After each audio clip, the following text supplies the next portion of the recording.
자, 오늘 저녁까지 이제 고난 주간 우리 기도 집회가 이제 막바지에 이르렀는데 마지막 시간이죠. 오늘인데 참 여러분께 감사를 드립니다. 이렇게 시간 참석하시고 또 하나님 앞에 이렇게 예물도 드리고 찬양으로 여러 가지 일에 또 섬기면서 원래 이제 담임 목사들이 본교에서 이렇게 집회를 잘 안 해요. 저 같은 경우는 부족해서 잘 안 해요. 그런데도 불구하고 여러분들이 계속 참석하시고 또 이렇게 함께 호흡을 맞춰줘서 너무나 감사합니다.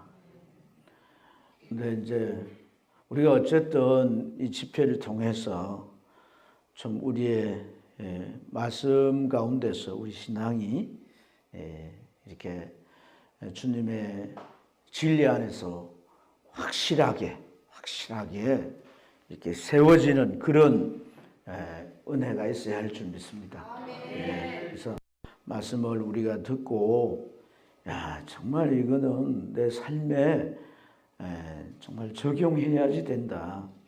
이렇게 우리가 그 마음이 그런 마음으로 확고부동해져야 돼. 사실 이제 이 전하는 말씀은 성경 내용에도 우리가 이제 다 순종해야 되지만 그러지 못해도 우리가 신앙생활에 크게 이제 어떤 지장이나 문제가 없는 것도 있을 수 있고요. 이런 말이 좀 위험성이 있는데 우리가 또 그렇게 못해더라도 순종을 못해도 천국을 못 가거나 하는 그런 문제가 그런 어떤 그 성격, 그 무게감이 있는 말씀이 아닐 수도 있어요. 성경은 다 이렇게 그 레벨이 있기 때문에요. 그러니까 성경 말씀이 그 차원의 성격을 스스로도 표현하고 그렇지 않습니까? 여기 어린아이니까 밥으로 안고 처선한다고 그러잖아요. 그렇죠?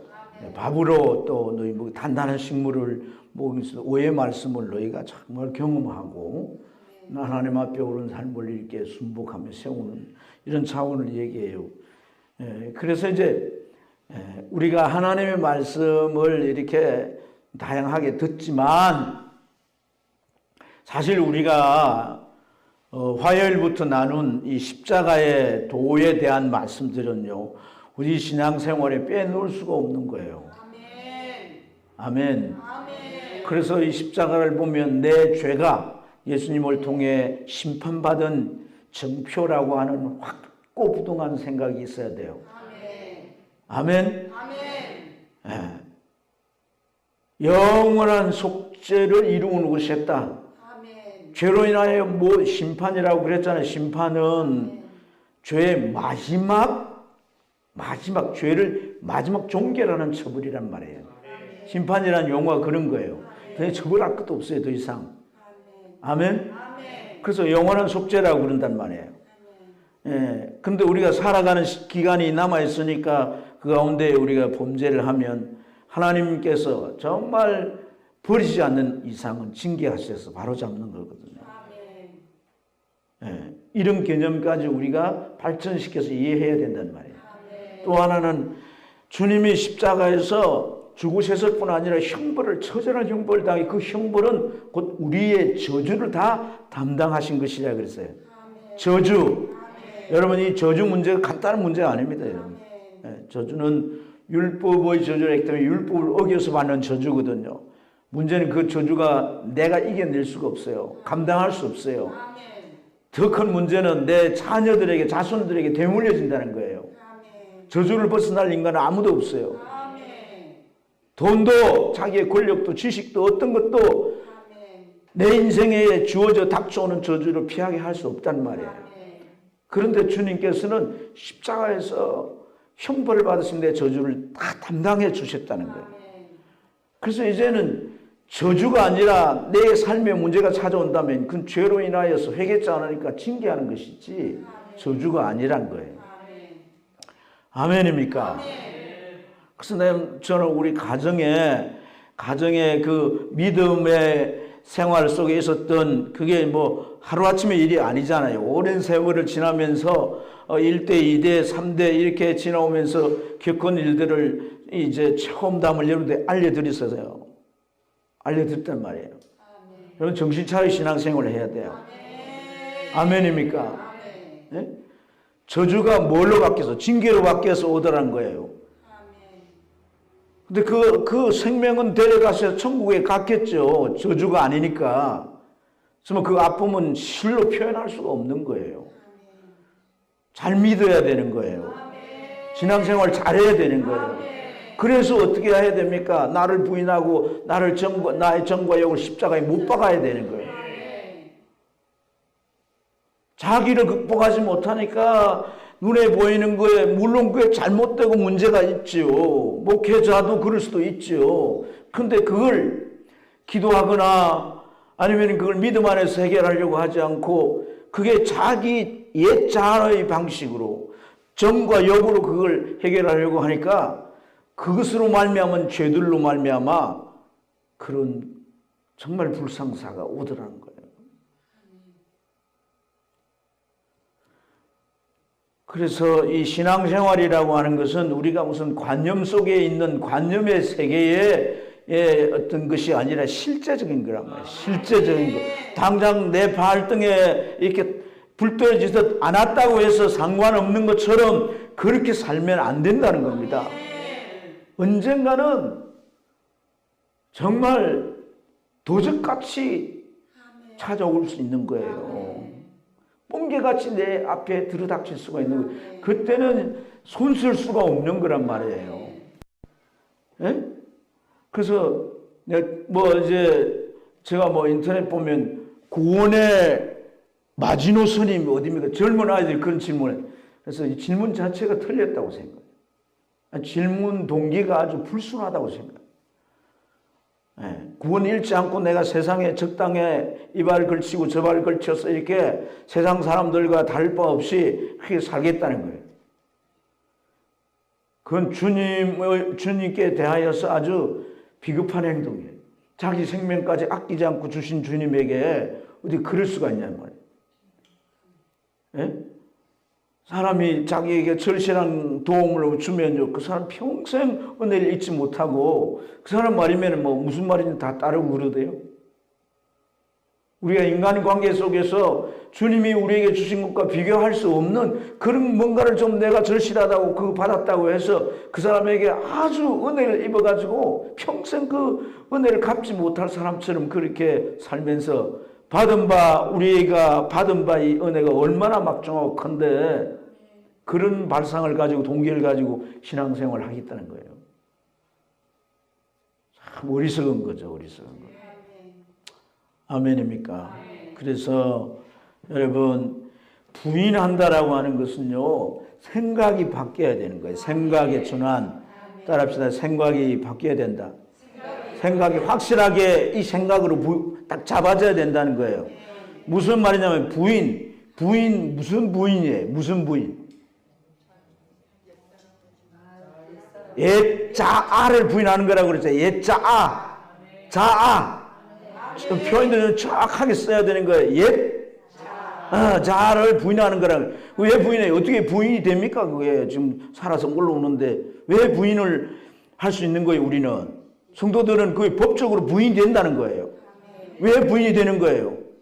주님이 죽으실 십자가에 내 죄를 위해 죽으셨는데 그 주님과 내가 하나가 됐다. 합하여졌다는 거예요. 그 죽으심이 내게 적용됐다는 거예요. 그렇기 때문에 부인하면 그 믿음으로 그렇게 내가 인식하고 그 생각으로 부인하면 그 자아가 올라오다가 아이고 나는 이미 죽었는데 내가 잘못 올라왔구나 쏙 들어가고 없어지거나 한단 말이에요. 그 다음에 뭐예요? 자기 십자가는 정과 욕을 못 박는 거예요. 정과 욕. 우리 안에 정과 욕이 있잖아요. 감정의 영역들이란 말이에요. 감정. 인정도 감정이잖아요. 감정에도 부정적인 감정이 있고 또 우리가 긍정적인 감정이 있잖아요. 근데 그런 부정적인 감정, 악한 감정, 독한 감정, 이거 다 십자가에 못 박아야 되는 거예요. 여러분, 우리가 이런 걸 못 박으면 누굴 미워할 수도 없어요. 미워해지다. 이제 저는요, 이런 것들을 계속 해오면서, 또 최근에 은혜를 받고 이런 것들을 해오면서요, 어떤 때는 성도들이 왜 저렇게 살까? 이런 걸 곰곰이 생각하면, 생각이 깊어지면 나중에 미움으로 전환이 되는 거야. 아, 진짜, 이러면서. 그런데 지금은 그렇지 않아요. 그렇게 보여요. 지금은 저야 기도하고 저 인생이 주님의 손에서 어떻게 되든 되는 거지 내가 뭐 용선다고 되는 건 아닌 거 나 깨달았습니다. 그저 나는 저 영혼을 위하여 내가 섬겨할 역할을 잘하게 하시고 그래서 감동이 되어서 주님께로 더 가까이 가면 감사하겠습니다. 이렇게 하고 끝나는 거예요. 네. 그런 안 좋은 목회적으로 안 좋은 감정이 오니까 내가 우리 가족들한테도요, 이렇게 좋은 얼굴을 이렇게 좋은 모드로 이렇게 못하는 거예요. 맨날 뭐, 정말 이렇게 제 아내가 보면 뭐, 무슨 태산이라고 하는 짐을 지고 가는 사람처럼, 이렇게 본다. 근데 마음이 참 중요한 거예요. 마음이 지켜져야 되는 거예요. 마음이 정말 주님이 이제 오셔서 주인이 되셔서 주관할 수 있는 마음의 상태를 만드는 게 신앙의 관건이에요. 아멘. 아멘. 생명의 권한이 이에서 난다. 마음은요, 주님이 역사하는 이제 현장입니다. 주님께서 뭐 우리 바깥에 역사하는 것도 있겠지만 제일 중요하게 포커스를 맞추는 게 마음이에요. 마음. 그래서 마음에 죄가 들어오지 못하도록 자아가 설치되지 못하도록 정과 욕이 이렇게 내 안에 작동하지 못하도록 이 마음 관리를 잘해야 되는 거예요. 마음 관리. 예? 이걸 부처가 깨달아가지고 마음 수련 이런 얘기하지만 그건 자기 힘으로 하는 거고 우리는 성령의 능력으로 하는 거거든요. 달라요. 차원이 달라요. 달라. 아멘입니까?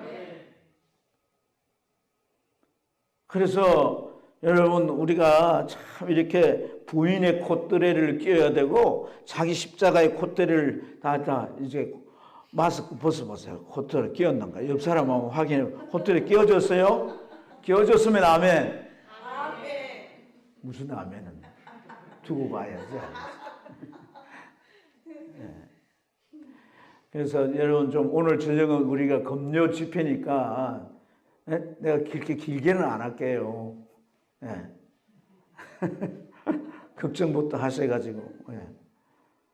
아이고 주여.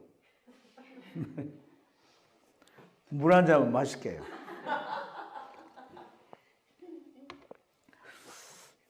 제가 이렇게 복습을 하는 것은요, 여러분 마음에 이렇게 딱 새기도록 해드리는 거예요. 들을 때는 이게 뭔가 이렇게 하지만 제가 이렇게 정리를 해드리면 여러분 마음 가운데 뭘 붙잡아야 되겠다가 이렇게 생기잖아요. 그죠? 네. 자, 그런데 오늘 이제 이 나눌 말씀도 십자가의 도의 일환이에요. 근데 우리가 읽은 내용이 뭐예요? 십자가상에 달리신 예수님 왼편과 오른편에 함께 십자가형으로 처형된 두 강도의 얘기잖아요. 두 강도의 얘기. 그렇죠? 이 두 강도의 얘기는 우리가 마태복음부터 시작해서 요한복음까지 다 기록하고 있어요. 근데 보면 약간 다르게 기록되어 있어요. 다르게 기록되어 있다는 것은 같은 내용인데 다르다는 게 아니라 다른 면들이 기록되어 있다 이 말이에요. 그래서 요한은 이 예수님이 십자가 3개 써 있는데 그 중에 예수님이 첫 번째고 이제 두 강도고 그다음 이런 게 아니라 예수님이 가운데고 그다음에 이제 양쪽에 좌편 강도, 우편 강도 이렇게 위치를 설명하는 것으로 끝내요. 그리고 마태와 마가는 어떻게 설명하느냐 하면 두 행역자가 달렸다고 이렇게 말하면서 그들이 말한 거에 대한 것을 기술하고 있어요. 무슨 말을 했느냐 하면 밑에서 비방하는 사람들, 모욕을 주고 욕을 하는 사람들과 같이 더불어서 예수님을 향하여 욕했다고 했어요. 그런데 이 누가복음은 이 세 복음서와 달리 아주 십자가 위에서 어떤 일이 일어났는지를 구체적이고 아주 상세하게 기술을 하고 있는 거예요. 어떻게 기술하고 있느냐면 예수님 곁에 좌편에 강도와 우편에 행악자라고 표현하지만 편의상 강도라고 그럴게요. 자, 오늘 말씀 잘 좀 들으시기 바랍니다. 우리 청년들도 오늘 두 사람 참석했는데 격려 박수 한번 쳐줍시다. 시집장가 잘 가고, 하나님 둘 다 사업하는 사람들. 참 우리 교회 직장보다 사업하는 사람들이 있는 건 또 이제 잘못하면 대박 터지거든. 직장은 잘해봐야 승진밖에 못하지만 사업하는 사람은 처음에는 대표다가 나중에는 사장이 되고 나중에 회장이 되고 나중에는 총재가 되잖아요. 총재 맞나? 네. 저 친구들이 그렇게 못되라는 법이 없잖아요. 잘 믿어야 돼. 큰 소리로 아멘. 잘 믿어야 돼. 그렇게 기속말로 하면 누가 알아들어? 주님만 알아들으면 돼서 알겠다. 여러분, 어쨌든지 주님께 이 강도들이 이제 두 명이 이제 주님을 두고 대화를 나누는 거예요. 잡힌 강도 그래요. 당신이 그리스도가 아니냐? 그렇다면 나와 당신도 구원해봐! 이렇게 말합니다. 그런데 우편강도 그 말을 듣고 그를 꾸짖어요. 그러면서 뭐라고 말을 하냐면 우리는 행한 일에 상당한 벌을 받는다. 그리고 그게 마땅하다는 거예요. 우리가 상당한 일에 벌을 받는 이것이 정죄가 됐는데 하나님도 두렵지 않냐? 그렇게 말하면서 그 말 다음에 예수님을 향하여 뭐라고 말을 하냐면 예수여 당신의 나라에 임하게 될 때에 나를 기억해 주세요. 그랬더니 주님이 그 말을 듣고 너와 나는 낙원에 있을 것이다 라고 말씀을 하셨어요. 그러니까 좌우편 강도 가운데 우편 강도는 뭘 받았다는 얘기예요? 구원을 받았다는 얘기예요. 구원을 받았다.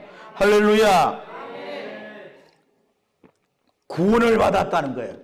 강도인데 그 죄로 재판을 받아가지고 사형을 받아 죽는 그 아주 그 순간에 구원받았다는 거예요. 예수님 옆에 있게 되어가지고 구원받았다는 거죠. 할렐루야. 자, 그런데 또 이 예수님이 십자가에서 죽으시는 그 또 양편의 강도도 같이 죽는 그 정황을 두고 이렇게 복음서의 4명의 저자들이 각각 이렇게 다르게 표현한 거예요. 다르게. 이것은 예수님이 십자가에 달리신 이 정황 속에 여러 면들이 있는데 그 면들을 각각 달리 보는 것이지 틀린 게 아니라는 거예요. 어떤 걸 맞고 어떤 걸 이런 게 아니라 여러 면들을 각자가 그 보고 싶은 면들을 감동을 따라 봤다는 거예요. 그래서 여러분 이제 이러한 내용들을 자세히 살펴보면 요한은 예수님을 어떻게 예수님이 십자가에 죽으시고 이러한 문제에 대해서 어떻게 그가 이제 말하려고 하냐면 예수님은 하나님의 아들이고 메시아라는 거예요. 그래서 예수님은 십자가에 죽어서나 그는 부활하셨다는 거예요. 부활을 강조해요. 누가? 요한이가 부활을 강조한 거야. 그래서 요한은 부활에 대한 얘기가 많아요. 엠마오로 내려가는 두 제자에게 주님이 가서 그를 부활하신 당신을 이렇게 알게 하잖아요. 그래서 다시금 회복되게 하잖아요. 도마는 뭐 내가 상처를 직접 보고 찔러보고 이렇게 안 하면은 참 어떻게 그걸 말하는지 모르겠어. 상처 찔리면 얼마나 아픈데. 그래서 이 요한은 그렇게 안 하면 나 절대 안 믿어야 하는데 주님이 나타나가지고 상처를 보여주면서 부활하신 것을 보여주잖아요. 그죠? 고기잡이 간 제자들에게 이제 음식을 준비해 놓고 또 오른편에 그물로 고기 잡아오라 그러고, 그리고 가까이 와 보니까 부활하신 예수님이 자기들이 조반을 준비해 놓고 기다리고 계시잖아요. 부활에 대한 이야기를 하는 거예요. 네. 근데 이제 마가는 이 팩트, 사실 그것을 기본적인 기술을 했지만은 마태라고 하는 사람은 어떤 이 십자가 사건을 두고 뭘 강조를 했냐면, 그분은 하나님의 아들로서 왕이라는 거죠. 왕. 하나님의 아들. 천지 만물을 지으신 그분의 아들이라는 것. 그분은 사람들이 십자가에 못 박았더니 하나님이 노하셔서 해가 빛을 잃게 하시고 지진이 나가지고 뭐 땅이 갈라지게 하시고 무덤이 터져서 막 사람들이 살아나는 그런 초자연적인 현상이 일어나더라는 거예요. 그런 내용은 다른 데 또 없어요. 그런데 이 누가는 그 두 행악자 가운데 오른편에 있는 자가 예수님을 향하여서 당신의 나라 임할 때 나를 기억해 주세요라고 했고, 주님은 그를 나와 함께 나군에 있으리라고 하시면서 구원해 주셨다는 거예요. 구원해 주셨다. 구원. 그러니까 이 누가는 누가복음 1장을 보면 어떤 표현이 나오냐면 수신자를 데오빌로 각하여 이렇게 해요. 데오빌로라고 하는 사람은 아마 이제 그 이방인이지만은 상당한 지위를 가진 사람인가 봐요. 총독이나 뭐 이런 사람을 각하라 그러잖아요. 그 사람한테 지금 편지를 보내는 거예요. 누가는 이방인들에게 이 복음을 써 보내는 거예요. 그래서 데오빌로 각하여 내가 지금까지 이러한 내용을 내가 다른 사람들이 붓을 들고 썼는데 그 쓴 사람들 얘기를 살펴보면서 내가 미루어서 잘 정리를 했습니다. 그래서 순서를 다 따라서 기록을 하고 내가 이 편지를 당신에게 써보낸다고 그렇게 서두에 얘기를 해요. 그러니까 이건 뭐예요? 복음을 전하기 위해서 다 그런 목적이지만은 누가는 그 부분이 강조되어 있단 말이에요. 아멘.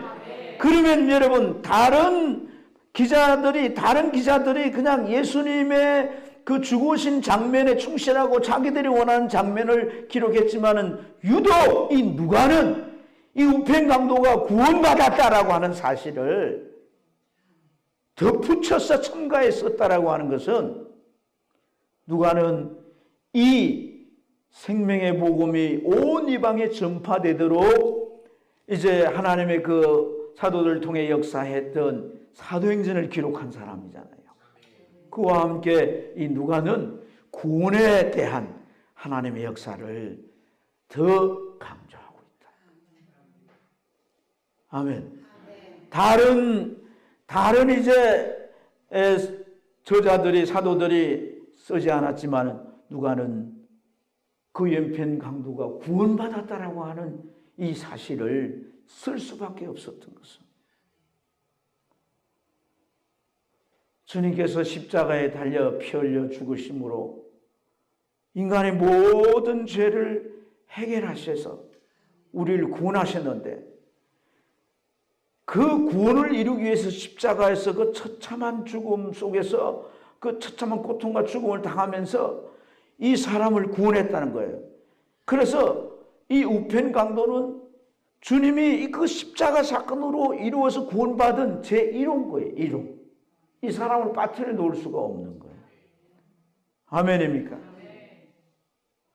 그리고 이 누가가 이러한 이 놀라운 구원의 사실이 다 이제 증거되어야 되는데 이런 엄청난 하나님의 은혜를 나만 받고 나의 은혜로만 여기고 나만 구원받고 나만 천국 가는 것으로 이 구원의 은혜를 머물러 두는 게 아니라 이것을 다른 사람이 전하여지도록 다른 사람이 이러한 구원의 소식을 들을 수 있도록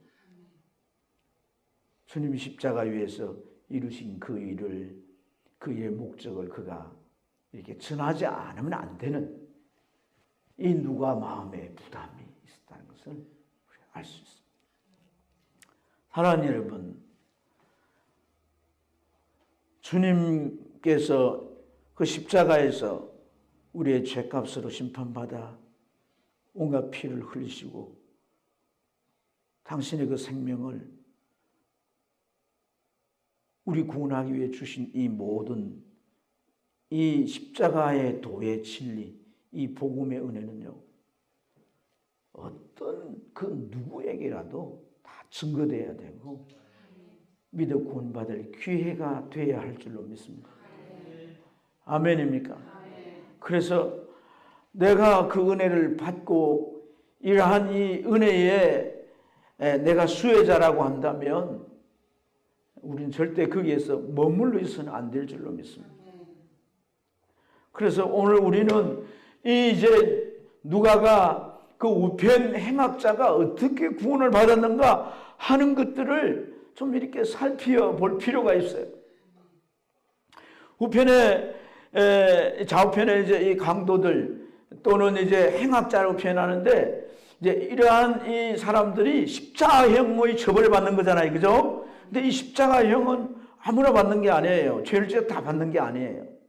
반역자나 살인이나 극악무도한 죄를 지은 자만이 이 십자가형을 받는 거예요.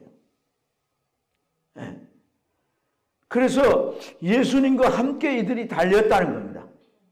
예수님도 이러한 자들과 함께 이 십자가형을 받으셨다는 것은 우리의 모든 죄, 모든 사람에게 있는 어떤 죄라도 주님은 그 십자가 위에서 다 담당하셨다라고 하는 것을. 그러니까 그 당시에 죄를 처벌하는 그 이제 형 가운데 사형 외에는 다른 이 십자가형 외에는 다른 처벌이 없는 거예요. 그 마지막 처벌이란 말이에요. 최고의 죄를 지었을 때 그 처벌을 하는 거예요. 그래서 어떤 죄를 지은 사람이라도 그 십자가에서 이루신 그러한 대속의 은혜를 받을 수 있는 자격이 있는 거예요. 아멘입니까? 그의 그런 기회가 주어져야 된다는 것을 우리에게 교훈하고 있는 줄로 믿습니다. 또 하나는 이제 오늘 이 내용 속에 이 두 강도가, 두 행악자가 처음에 예수님에 대하여서 욕했다고 했잖아요. 우편 강도도 처음에는 욕한 거야. 욕을 안 한 게 아니라. 그래서 마가복음 15장 32절과 마태복음 27장 44절을 보면 사람들이 막 밑에서 욕하니까 비방하고 모욕을 주고 하니까 그들도 십자가에 달려서 예수님을 향하여 욕을 한 거예요. 둘 다. 그런데 우편강도는 같이 욕을 해놓고 어찌하여 이렇게 예수님에 대한 태도가 바뀌게 되었을까 하는 거예요. 이런 것 여러분들 자세히 살펴본 적이 있어요? 왜 이 사람이 이 태도가, 성경에는 분명히 같이 욕했는데 나중에 이 사람이 급변해가지고 예수님에 대하여서 뭐라고 말합니까? 우리는 상당한 그 죄에 대한 보응을 받고 마땅하지만 이분은 지금까지 옳게 행하지 않은 게 하나도 없다고 그렇게 예수님에 대하여서 인정하잖아요. 그죠? 어떻게 이게 바뀌게 됐느냐는 말이에요. 바뀌게 됐냐. 그것은 바로 십자가 위에서 나타내신 예수님의 말과 행동을 보고 그 마음에 변화가 일어난 거예요. 예수님께서 십자가에 매달려 죽으시면서 자기들은 그 십자가형을 받으면서 자기들을 때리고 묻박고 하는 자들을 향하여 이를 갈면서 욕을 하고 저주를 하고 온갖 그렇게 하면서 예수님마저도 그렇게 했는데 예수님이 그렇게 하지 않는 거예요. 그리고 34절에 뭐라고 말하냐면 아버지요, 저들이 몰라서 이러한 일을 행하니 용서하여 주옵소서. 이렇게 기도하는 거예요. 자, 예수님이 공생애 동안 행하신 일들을 그들은 보았거나 들어서 잘 알고 있어요. 근데 그때 예수님의 모습이나 십자가 위에서 예수님의 모습이 다르지 않다는 겁니다. 자기들과 너무나 대조적이더라는 거예요. 아멘입니까? 자기들은 상상할 수 없는 모습을 보이고 있다는 거예요. 그리고 그가 자칭 메시아라 그러고 자칭 하나님의 아들이라는 것 때문에 결국 십자가행으로 죽는 거잖아요.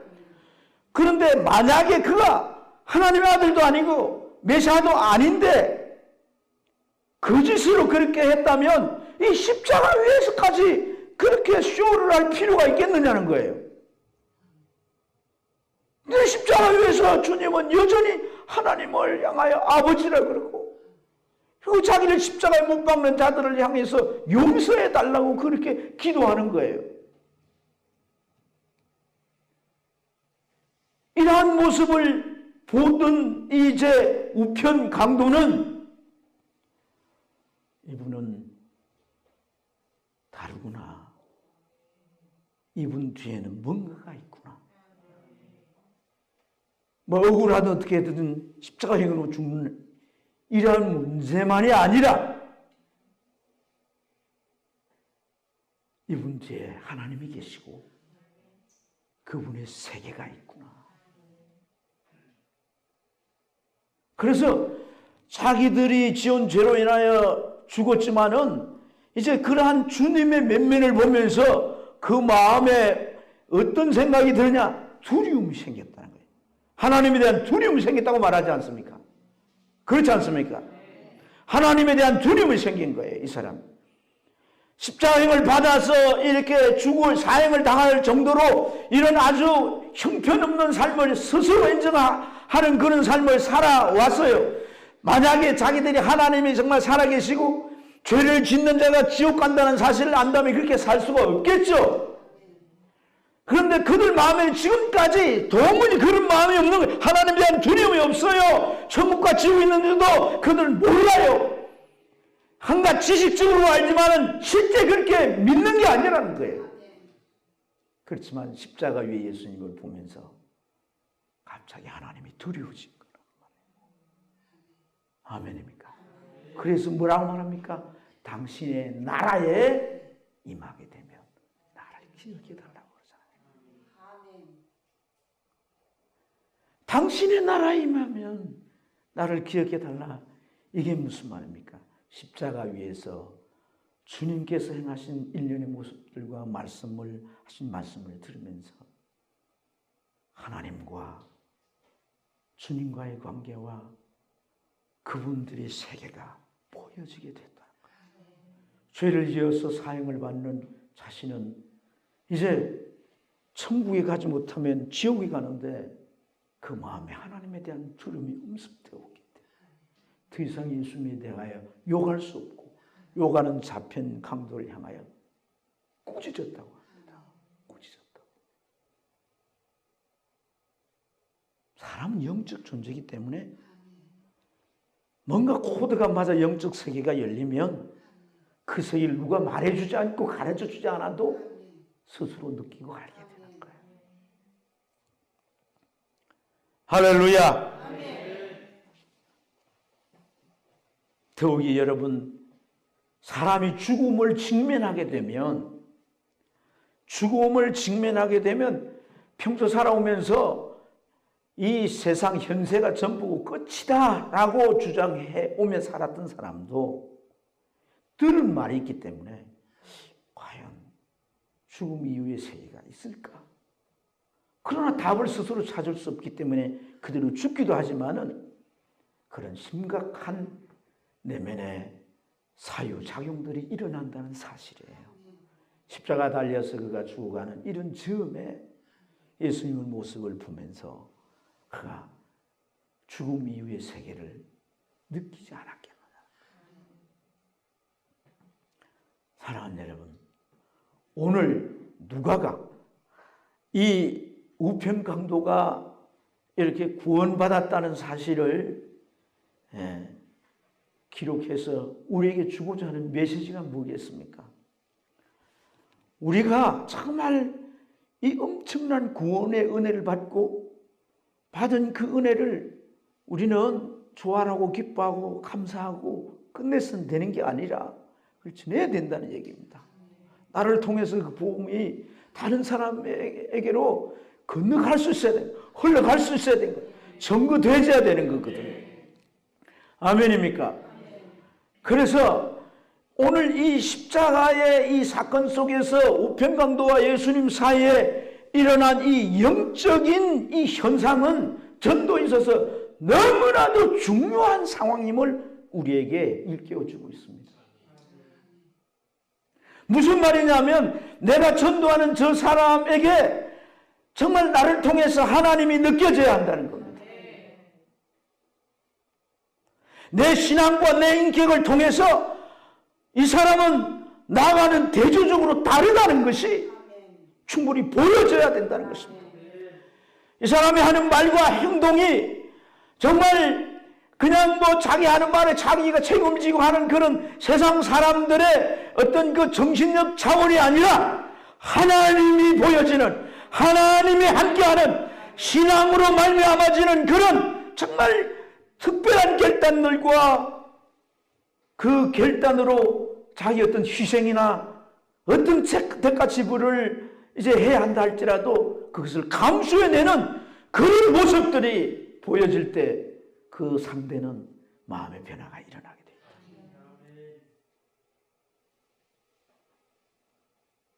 참으로 중요한 얘기입니다. 그래서 우리가 한 영혼을 주님 앞으로 이끌려고 할 때 우리가 너무 간단하게 쉽게 생각하는 것은 우리가 뭔가 판단 미스인 거예요. 특별히 여러분 오늘 이 주님 좌우편에 있는 사람들의 신분이 어떤 사람들이에요? 강도고 행악자라고 표현하잖아요. 그만큼 마음이 강팍하잖아요. 세상 사람들을 보세요. 마음이 얼마나 돌덩이처럼 단단해 있습니까? 예? 우리 집사님 아이들 전도하는 그거 전에는 사람들이 아이들에게 좋은 거 가르치고 뭐 이렇게 간식 주고 하니까 잘한다 그러고 그랬는데 뭐 코로나 핑계 대면서 못하라고 이러니까 거기서 더 이상 할 수가 없어 아이들 데리고 가정에 가서 사역을 했다고 합니다. 어제는 경찰이 와가지고 2명이나 와가지고 교회 위아래로 막 왔다 갔다 웬일로 오셨나 옆에서 신고를 해가지고 왔다고 이러더라고요. 여러분 세상은 가면 갈수록 말이죠. 특히 기독교에 대해서 반감을 가지고 반대 입장에 서고 복음을 끝까지 거부하려고 하는데 그들은 죄로 인하여 마귀에게 속해졌기 때문에 그렇기 때문에 우리가 그런 영혼을 전도해야 된다, 이끌어야 된다. 그 대상이 내 가족이고 내 남편이고 내 자녀일 때 정말 우리가 어디까지 가야 하는가를 깨달아야 돼요. 오늘 이 말씀을 통해서. 아멘입니까? 하나님이 보여져야 된다는 거예요. 하나님이 무슨 산신령처럼 보여지는 걸 말하는 거 아니잖아요. 이 우편강도가 하나님의 모습을 봤다는 그런 얘기가 아니잖아요. 예수님을 통하여 그분의 사명을 감당하는 모습을 통하여 하나님이 보여진 것이다. 신앙이라고 하는 것이 제대로 가져지면요, 그 신앙으로 말미암은 일들이 어떤 것은요 극적으로 순교까지 하는 거예요. 우리나라에 복음이 들어와서 많은 목사님들과 성도들이 순교했잖아요. 특히 이 경남 저 진해 옹천에 그 우리나라의 대표적인 순교자가 누구예요? 그 목사님은 9년간 옥고를 하면서 정말 자기의 신앙을 포기하게 하기 위해서 일본 순사들이 어떻게 했습니까? 온갖 고문을 다 하고요. 못을 거꾸로 박아놓고 그 위로 밟아 올라가는데 이 발바닥이 그냥 못에 의해서 그냥 구멍이 나고 피가 철철 흐르지 않습니까?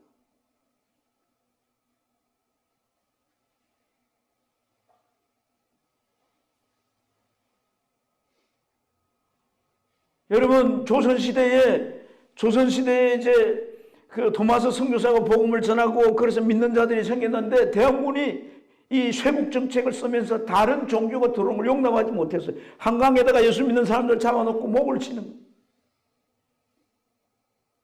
자식들 다 보게 해놓고 가족들 다 보게 해놓고 목을 쳐.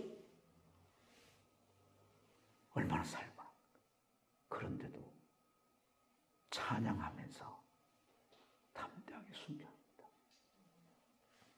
아멘입니까? 어제 말씀에도 우리가 죽고자 하는 자는 살 것이고 살고자 하는 자는 오히려 죽게 될 것이라. 신앙이 어떤 측면에서는요, 내가 정말 죽을 결심을 하고 나서야 될 그러한 상황이 올 수도 있다는 거예요. 우리가 전도하는 이 사역에 있어서도 정말 나의 인격이나 나의 성품이나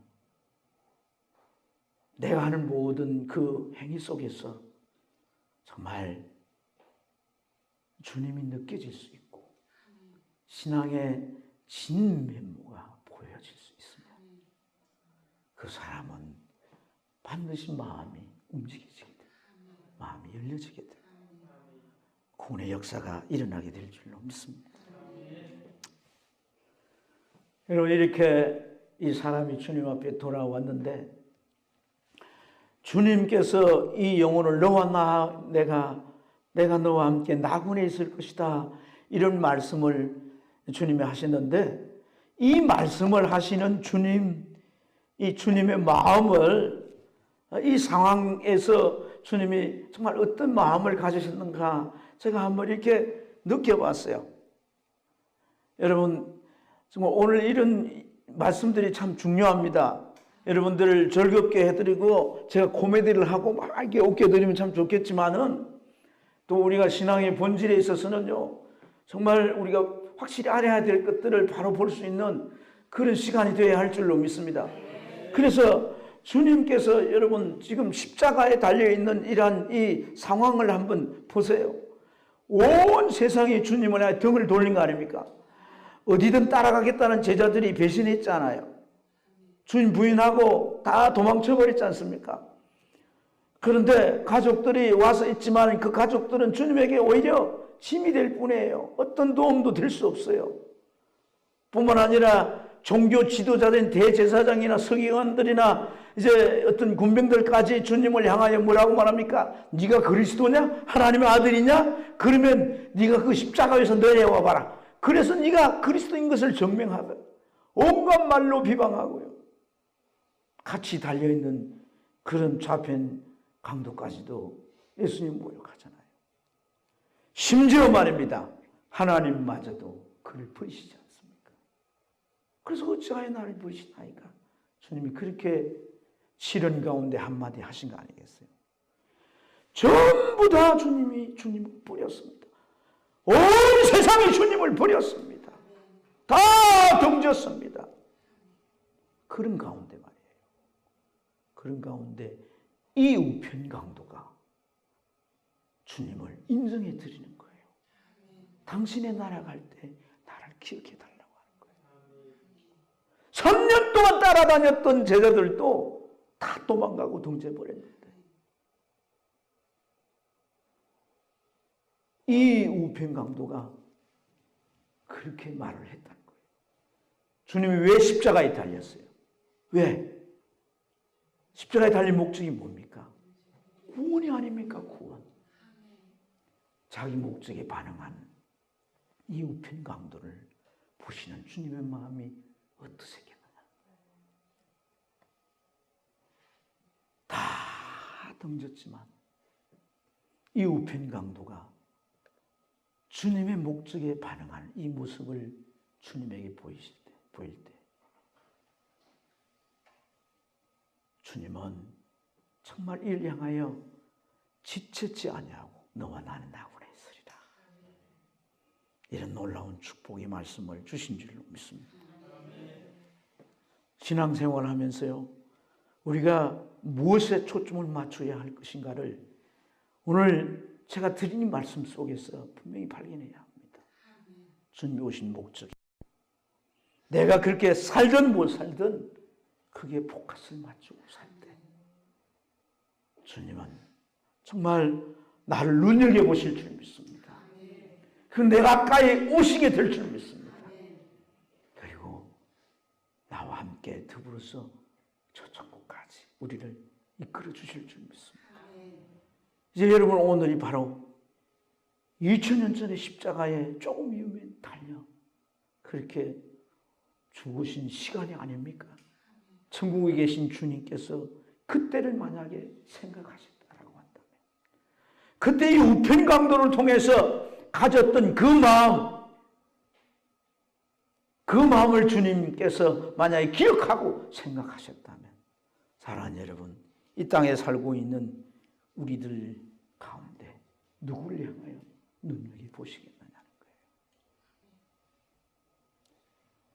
제가 오늘 전하고자 하는 이 말씀의 결국 핵심은 복음을 전하자는 겁니다.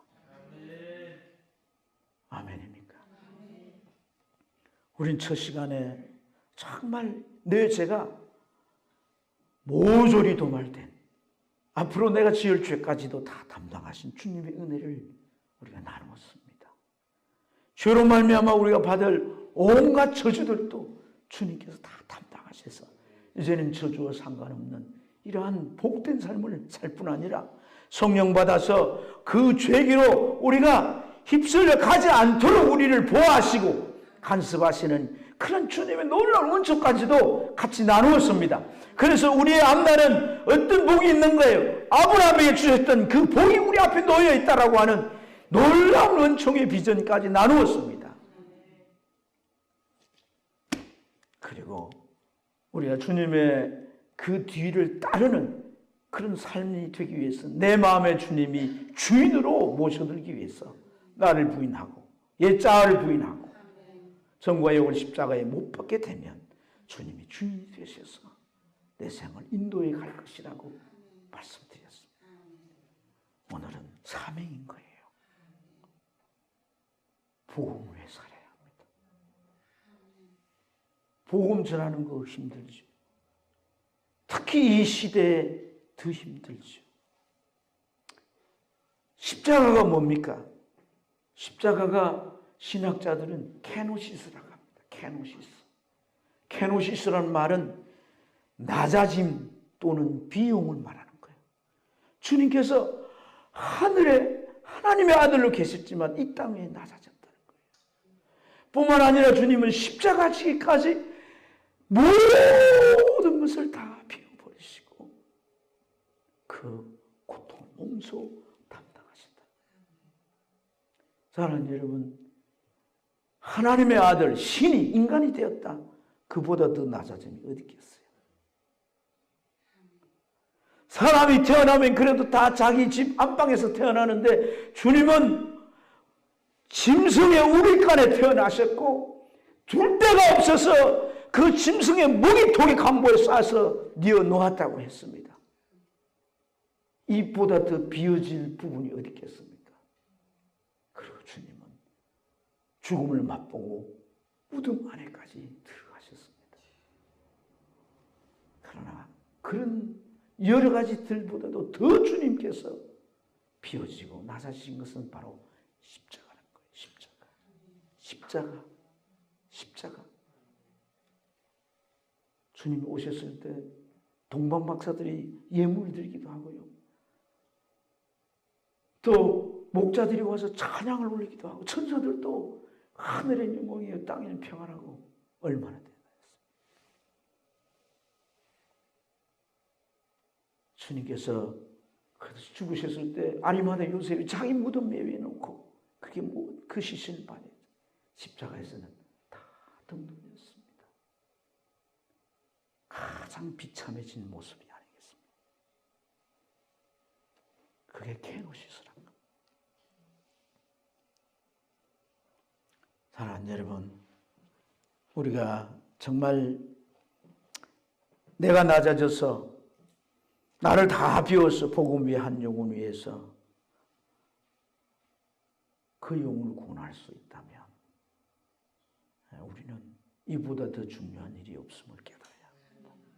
일평생 살면서 내가 지금까지 살아오면서 한 사람도 전도하지 못했다라고 하는 것은 우리는 오늘 이 의미를 잘 깨달지 못한 겁니다. 우리 주변의 사람들을 어떤 방법을 동원해서라도 그 영혼을 주님께 인도해야 합니다. 전도하신 분들, 교회에서 나름대로 전도하고 있겠지만 끊임없이 그 전도하는 대상자들이 힘들게 어렵게 하니까 이제는 포기해버리고 얼굴 돌려버리고 계십니까? 오늘 이 주님의 십자가의 모습을 우리가 똑똑히 봐야 합니다. 나를 통해 주님이 보여지면 그 영혼은 마음을 열고 주님께로 돌아올 줄로 믿습니다.